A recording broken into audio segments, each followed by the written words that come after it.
Peggy Setiawan menyatakan siap bila dibutuhkan menjadi saksi dalam peninjauan kembali para terpidana kasus pembunuhan Vina Eki.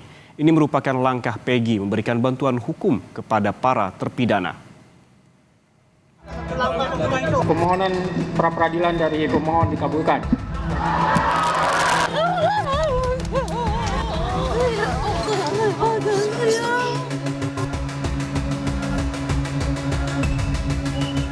Keputusan Majelis Hakim yang mengabulkan seluruh gugatan pra-peradilan Peggy Setiawan membawa angin segar bagi terpidana kasus pembunuhan Vina dan Eki yang saat ini masih ditahan.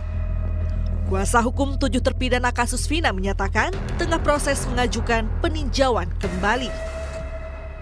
Mujizat ya, buat Peggy, buat kami itu jalan masuk untuk kita lebih banyak mengumpulkan bukti-bukti dan saksi-saksi dalam rangka kami menyusun novum untuk PK. Ya mudah-mudahan lah, ini udah ada jalan masuknya, banyak kejanggalan dan lain sebagainya. Ya itu nanti kami akan rangkaikan dalam satu bentuk uraian kejadian beserta dengan bukti-bukti. Saat ini, baru satu mantan narapidana kasus Vina, Saka Tatal, yang sudah mengajukan peninjauan kembali dugaan salah tangkap ke Pengadilan Negeri Cirebon untuk memulihkan nama baiknya. Peggy Setiawan menyatakan siap bila dibutuhkan menjadi saksi dalam peninjauan kembali para terpidana kasus pembunuhan Vina dan Eki. Ini merupakan langkah Peggy memberikan bantuan hukum kepada para terpidana. Jika Mas Peggy dimintai untuk saksi, bersedia? Jika memang dibutuhkan, ya saya insya Allah bersedia. Namun kan karena nggak ada terkaitan sama saya sih ya, saya serahkan kepada kuasa hukum gitu. Oke, berarti akan. Intinya sih siap-siap. Iya, jika dibutuhkan. Bebasnya Peggy Setiawan dari status tersangka di kasus pembunuhan Vina dan Eki memiliki efek besar, terutama bagi terpidana lainnya yang saat ini masih mendekam di tahanan. Kuasa hukum 5 terpidana Otto Hasibuan bilang, bisa jadi beberapa terpidana dapat dinyatakan tidak bersalah lantaran konstruksi hukum yang dibuat Polri dan pengadilan pada kasus yang terjadi 8 tahun silam itu tidak berdasar pasca bebasnya Peggy dari status tersangka. Di dalam pra-peradilan disebutkan bahwa penetapan penghentian penyidikan terhadap kasusnya si Peggy ini. Sehingga persoalannya begini, kalau demikian halnya ada 8 yang sudah dihukum. 1 ini katanya Peggy, terlepas ini Peggy yang sebenarnya atau tidak, walaupun oleh pra-peradilan dinyatakan dia itu tidak sah penetapan tersangkanya.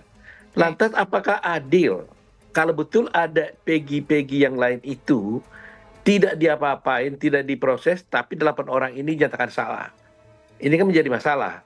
Sehingga menurut saya dengan bebasnya Peggy, otomatis yang 8 inilah harus dibebaskan oleh Mahkamah Agung. Sementara itu, mantan Menko Polhukam Mahfud MD dalam program Rosi menilai proses hukum terhadap kasus pembunuhan Vina dan Eki serampangan. Hal ini terbukti setelah Peggy dinyatakan bebas dalam sidang pra-peradilan. Mahfud menyebut, dengan pembebasan Peggy seharusnya bisa membebaskan 7 terpidana kasus Vina lainnya karena pelaku didakwa dengan dakwaan yang sama. Kalau tidak serampangan kan begitu diputus dicari. Dan orangnya kan itu juga kalau memang sejak awal. Lalu serampangan yang kedua, katanya 3.